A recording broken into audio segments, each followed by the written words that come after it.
We open with Genesis 33, 34, and 35 this time. We're going to get through 3 chapters. We stopped right in the middle of the story of Jacob and Esau. Jacob had just wrestled with God. Esau's on his way with 400 men. Jacob is still concerned he might die. And that's kind of where we left it off, coming out of Genesis 32. As we step into Genesis 33, 34, and 35, we're going to kind of culminate through more of the story of Jacob. And kind of bring some of these plot lines, hopefully, to more of a close than last time with our cliffhanger. And so, like I said, Jacob is in this dire situation. He's left with his 2 wives, his 11 sons, and a daughter.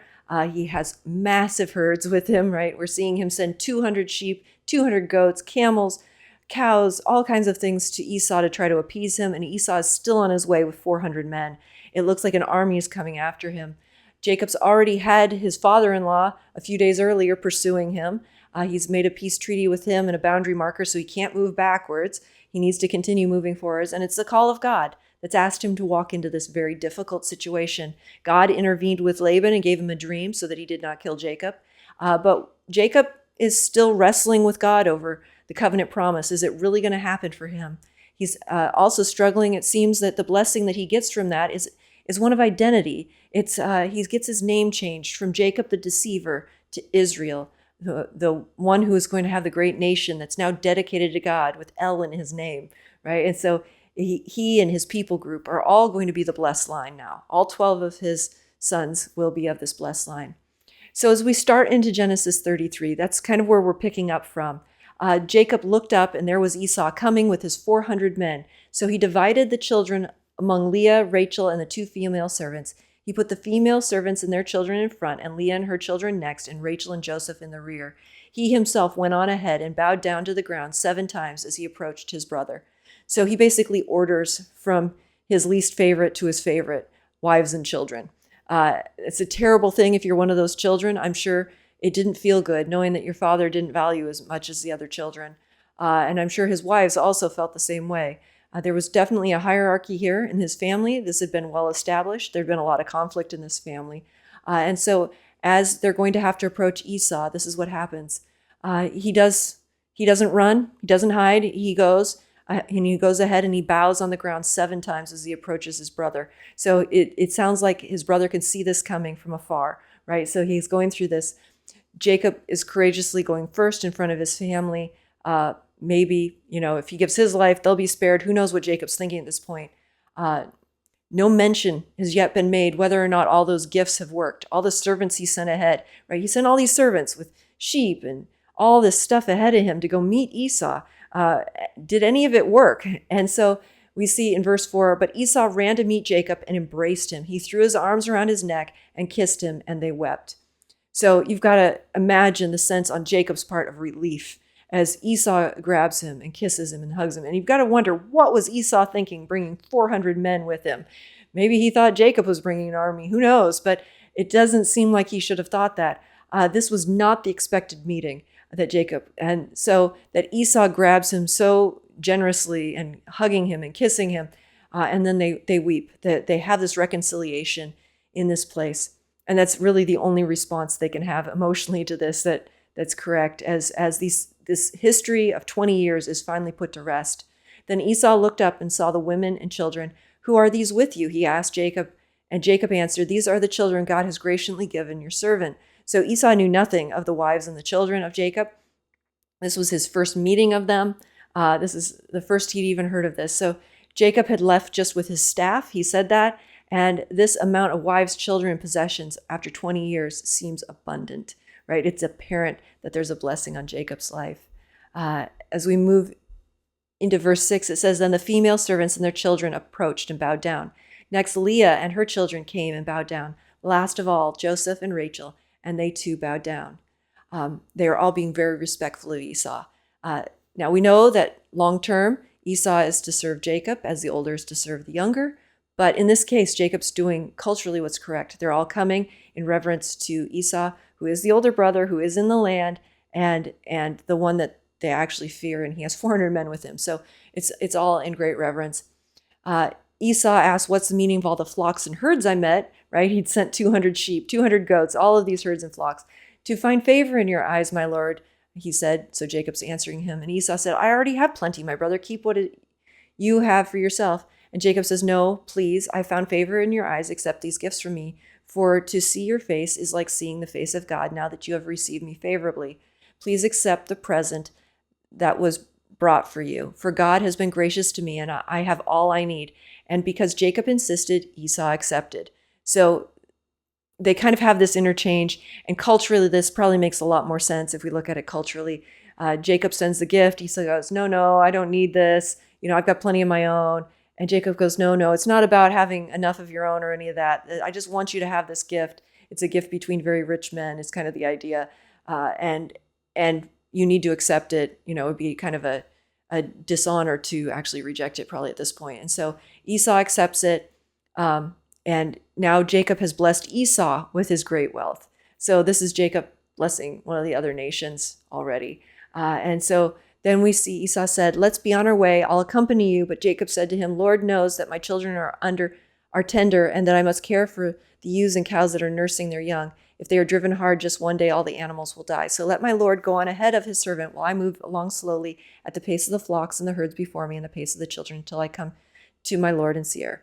So basically there's 400 men with Esau. They can move quite quickly. And Jacob is like, I've got women, I've got children, I've got baby cows and sheep and all this stuff that we go slowly. We go, a couple of miles a day. And so he also isn't in any hurry to join Esau again, right?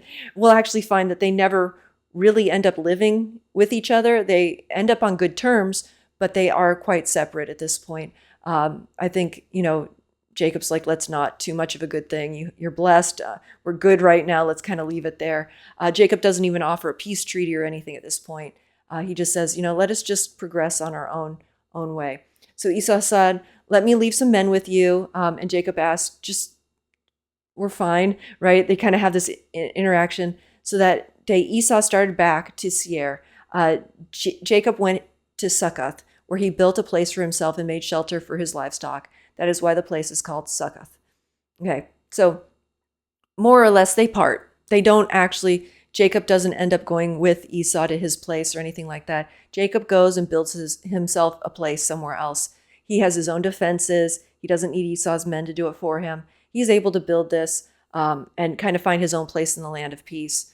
So after Jacob came from Padan-aram, he arrived safely at the city of Shechem in Canaan and camped within the site of the city. For 100 pieces of silver, he bought from the sons of Hamor, the father of Shechem, the plot of ground where he pitched his tent.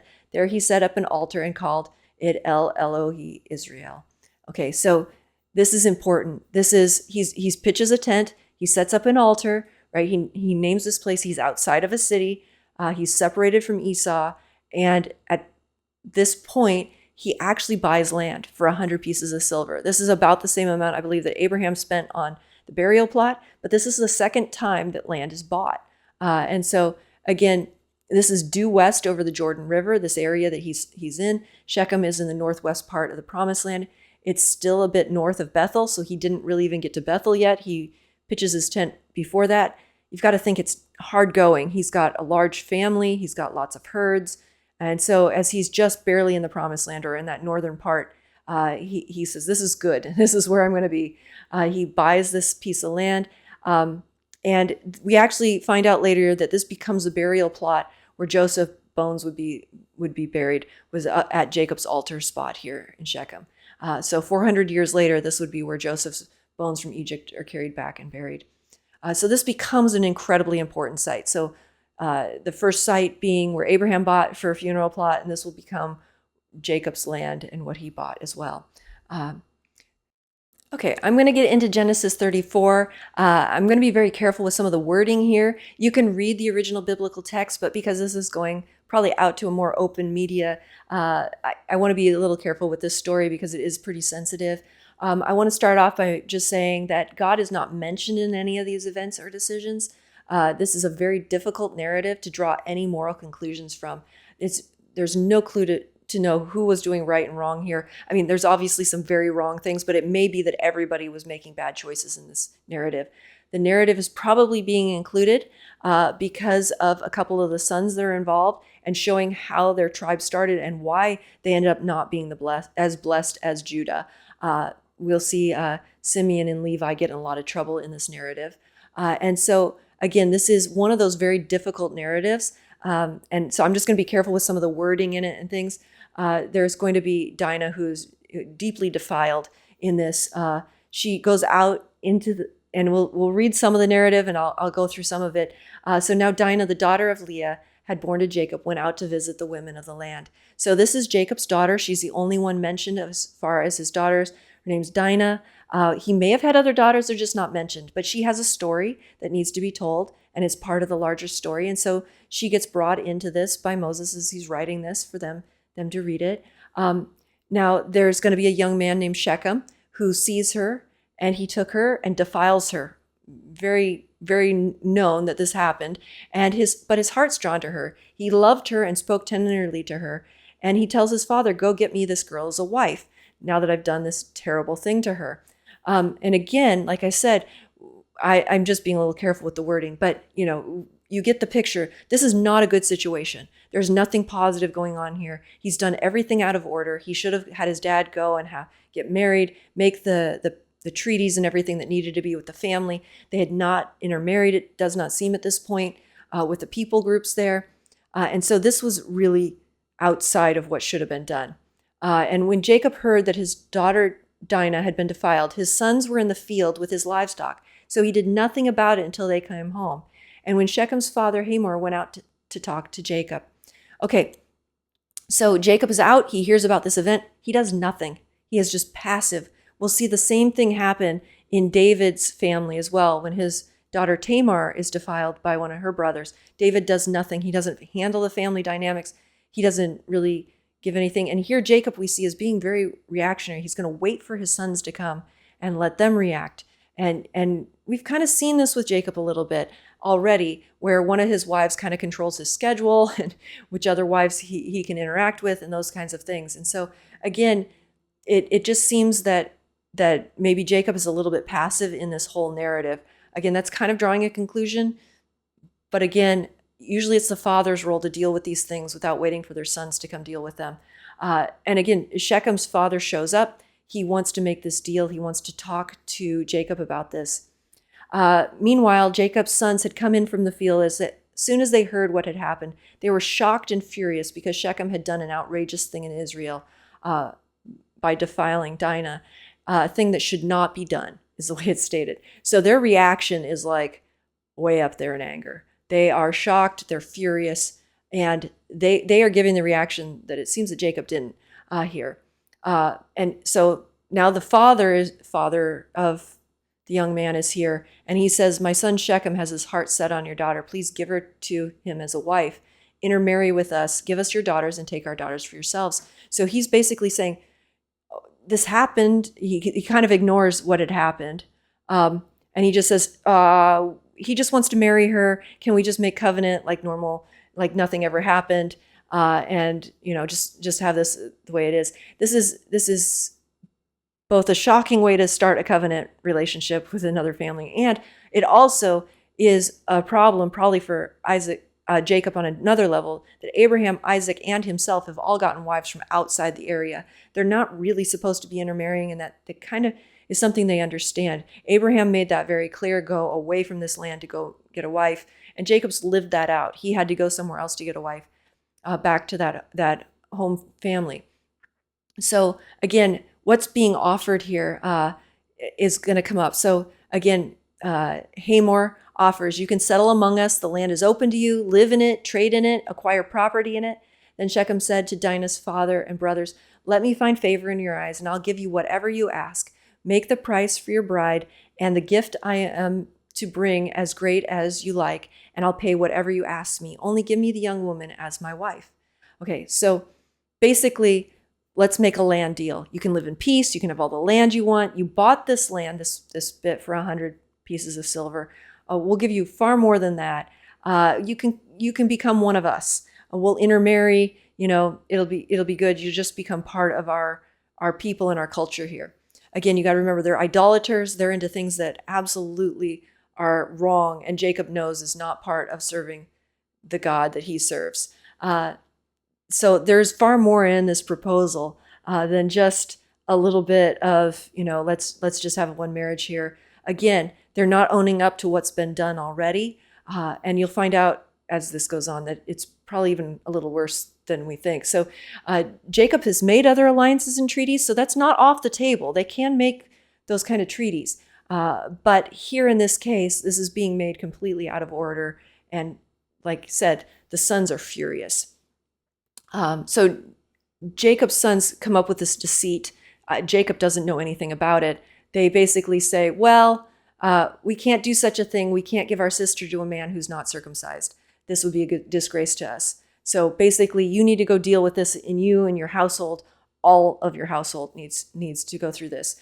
And then we will give you daughters and take our daughters for ourselves. Now, that was not the point.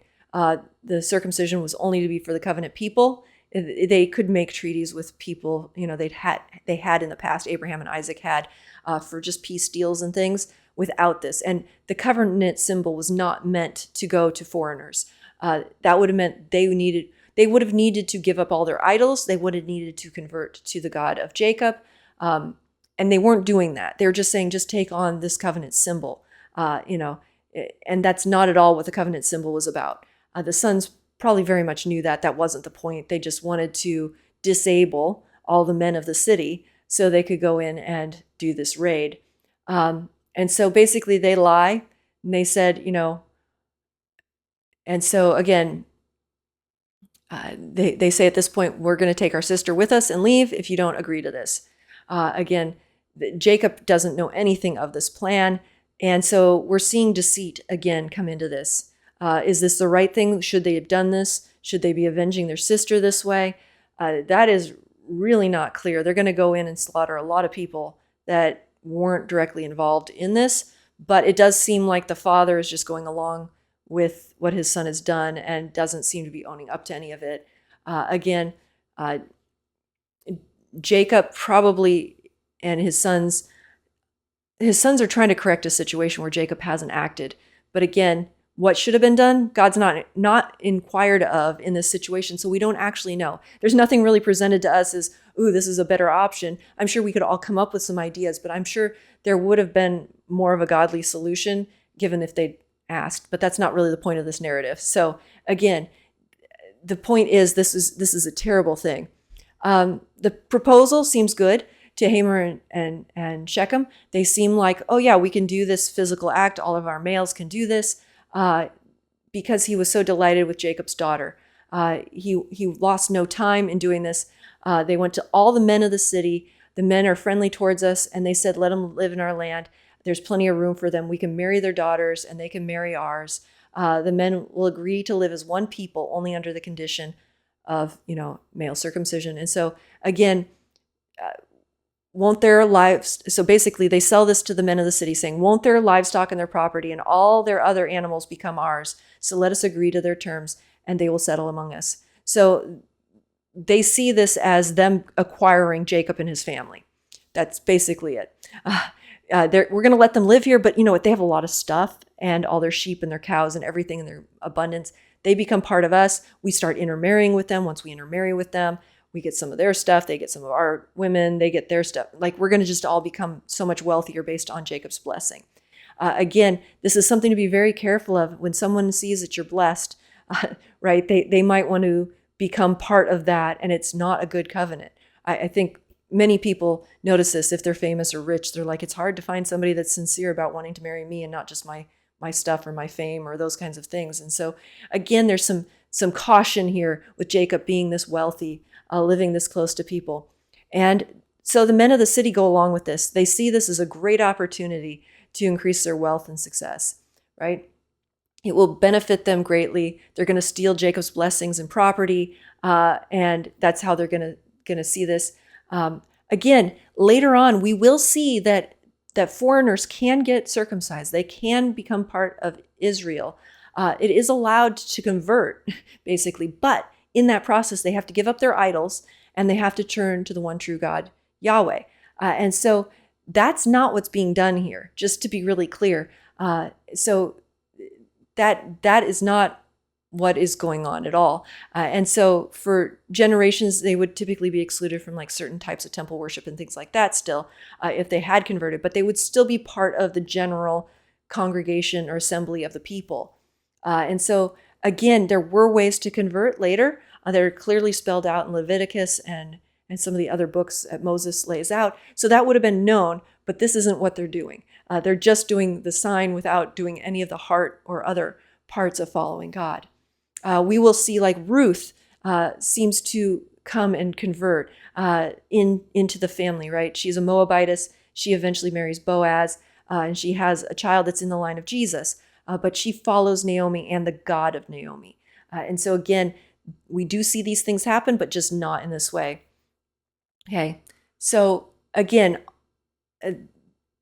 we're not really clear either in this if Dinah, if she's allowed to marry out into other foreign men or not. Like that's not really clearly laid out. Typically, it only talks about who in general the men are to marry. And in this case, we'll kind of find out probably most of Jacob's sons end up marrying inside the promised land to external people. They don't go back to the line of Abraham and continue to marry there. They seem like they're marrying within the people groups there. So all the men who went out of the city gate agreed with Shechem, and every male went through this 3 days later while all of them were still in pain. Two of Jacob's sons, Simeon and Levi, so two of the older sons. So we have Reuben, Simeon, and Levi, and then Judah. So Simeon and Levi would have been two of Leah's sons. Dinah was Leah's daughter. So these would have been, they would have been very protective of her. They were her two older brothers. And they took their swords and attacked the unsuspecting city, killing every male. So because the men had all entered into this agreement to basically take the stuff of Jacob, they were fine with what had happened. Nobody sought justice for Dinah in this, inside that city. So they went in, and Simeon and Levi are second and third born to Leah, right? They kill all the males. This thing happens. As this goes on, again, this is not a moral, like they did the right thing. It's not really said that way. Actually, there's going to be a lot of family tension that comes out of this. Like I said, God's not consulted, so we don't know. So we see in verse 26, they put Hamor and his son Shechem to the sword and took Shechem from Dinah's house and left. So this is a key piece. Dinah was in Shechem's house, so he took her. She wasn't freed. She was actually taken. And this is before they were married or any of the agreement had come into place. So Dinah was basically kidnapped at this point.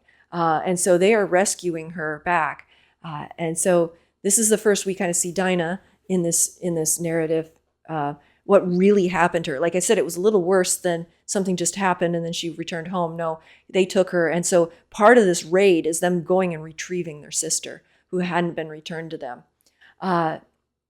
She's never given voice to consent or dissent of all of this. We don't know if she's there willingly or captively. It sounds like she's a captive. This is unthinkable that Jacob has allowed this marriage agreement to go on, seeing his daughter is in captivity already. And so this is just really not the right direction. There was no justice in this. And so again, the sons of Jacob came upon the dead bodies and looted the city where their sister had been defiled. They seized their flocks and herds and donkeys and everything else in the city and out of the fields. They carried off all the wealth and all the women and children, taking as plunder everything in the houses. And so again, what the city had tried to do to Jacob by taking everything of his, now his two sons take everything of theirs. Again, not exactly the moral play that we were looking for.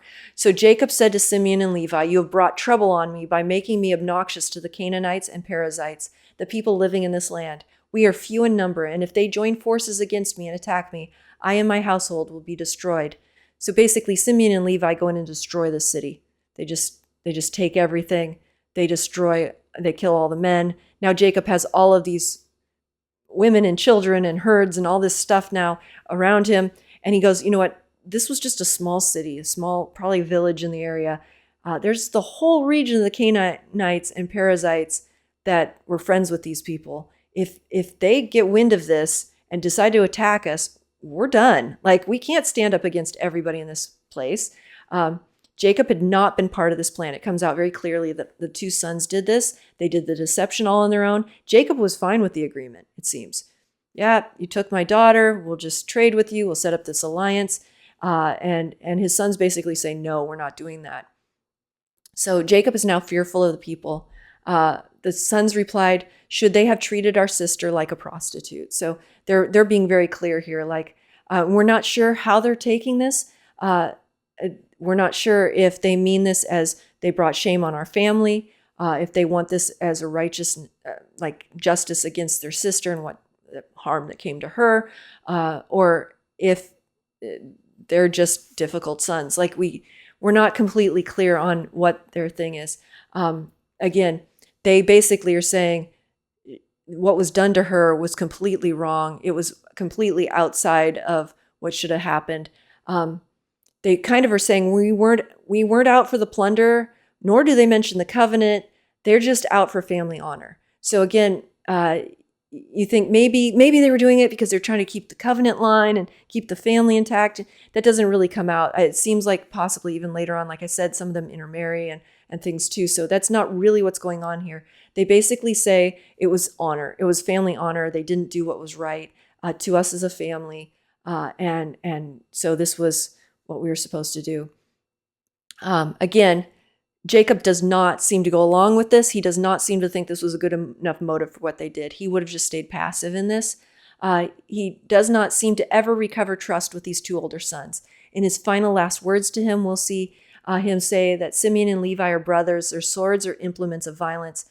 May my soul not enter into their counsel. May my glory not be united with their assembly. For in their anger they killed men, and in their self-will they lamed oxen. Cursed be their anger, for it is fierce, and their wrath, for it's cruel. I will scatter them in Jacob and disperse them among Israel.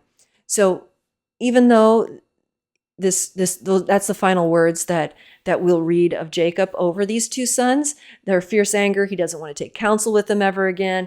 He's angry with them. And what I just read is from decades later. So Jacob does not let this go. He says they killed men in their anger. That's his assessment of this. This was not out of a good motive. This was just pure vengeance and hate. And their wrath is cruel. And basically, they're going to end up scattered among the tribes. When we get to these blessing statements in a little bit, or curses almost here, Genesis 49, later on in the text, we will go over how these things were fulfilled. Again, we will see yet again, so this is Simeon and Levi, we will see the Levites yet again in the time of Moses have the same zeal against sin, and because of that zeal become the priestly line. In Exodus 32, the people make a golden calf, which is just a complete abomination. That's idolatry. Moses is furious at this idolatry, and he calls all who are for the Lord to come. The Levites come, and Moses commanded them to go and kill all those that did not come. 3,000 people die by the sword of the Levites. Then after that, God sends a plague. So we know in the time of Moses, when they're worshiping the calf, and Moses calls the people, whatever men will come, to cleanse the camp, basically, of the idolaters. And the Levites are the ones that respond. So we see that this idea of a sword being with Levi is something that's kind of a common theme. However, in that case with Moses, that narrative, there is commentary given. The Lord even sends a plague after they kill 3,000 men. So they're doing this on behalf of God.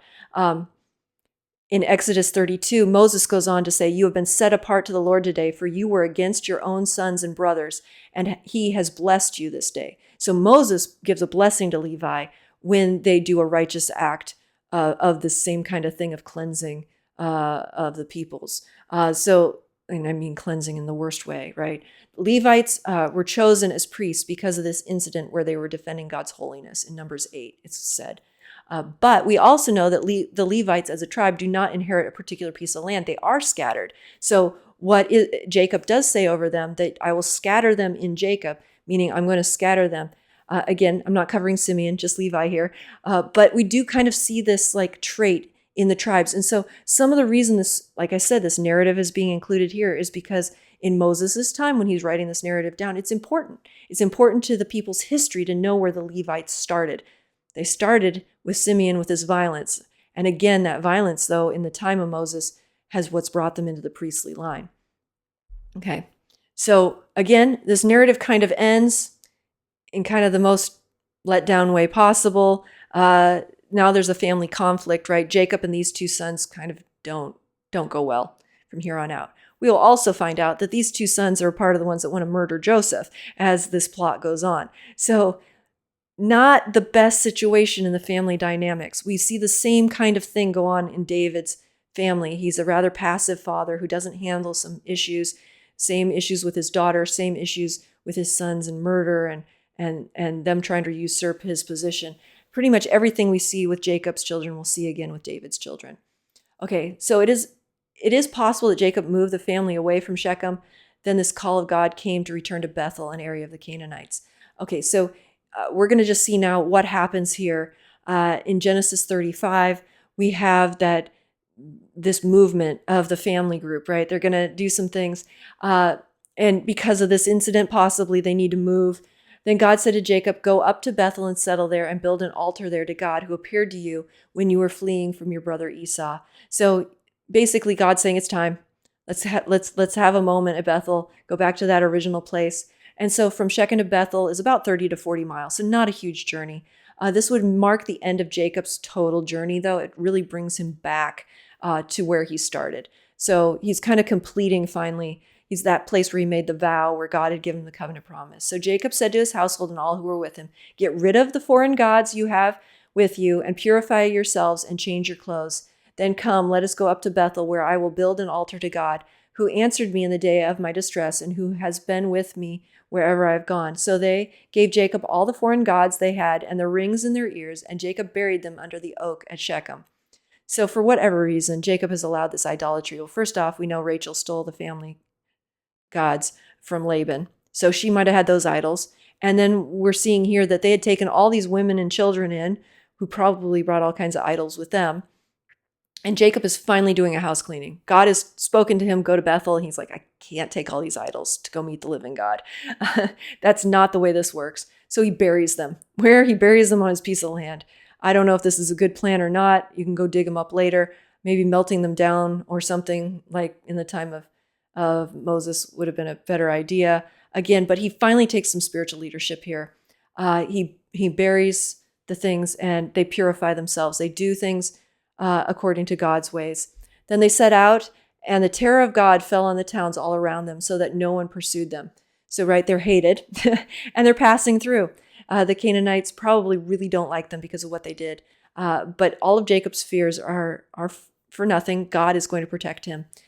So again, God is fulfilling part of his covenant promise to Jacob with safety, that he would go with Jacob and he'd keep him safe and protected. And we see God continually step in probably with Esau, but definitely with Laban, and now again in this case.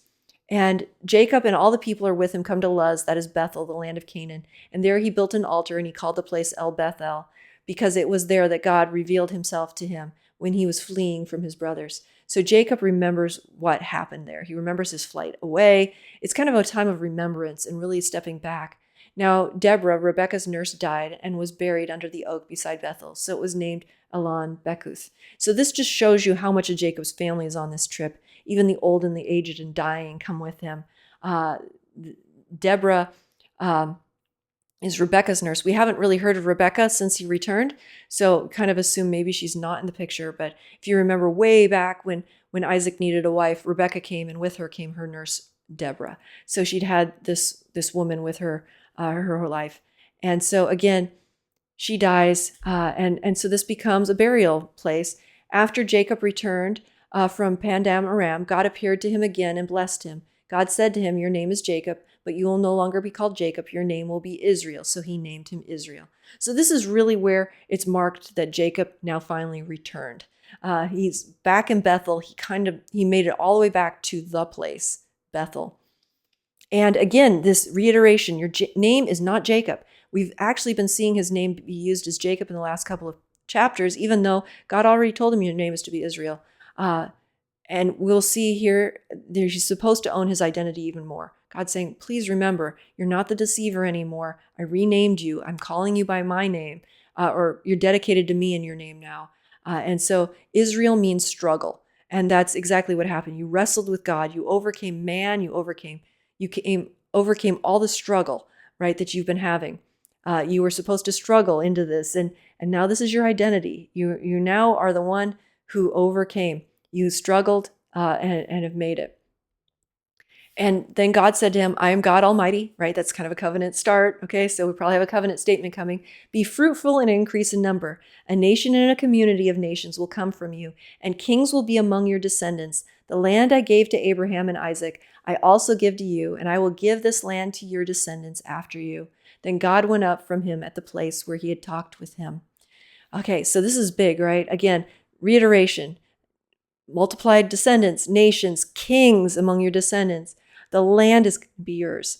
And so God is just reiterating again how important all of these covenant pieces are for him. Then God goes up from him at the place where he had talked with him. So this sounds again like another face-to-face kind of meeting. This isn't just a voice. And God has to go up away from him, right? So there is this very real part. And I mean, if we go back and we look, how many times has God appeared or been there, actually have an interaction? So these are not, I just think God might bless me, or I got this one word once from like a feeling I had. No, this is like God speaking to him with his covenant blessing. They're having a very real personal interaction. Again, I like to focus on the fact that kings are going to be among his descendants, that this is not going to be new in David's time, that there were always meant to be kings come from the descendants. And we see this being promised to Sarah first, and now it's being promised now to Jacob along the way. Okay, so this is a very real hint that this was a theophany. There's a blessing here of this, all of this coming to him. The blessing's now going to go to all 12 of his sons. They're to be emissaries to the nations.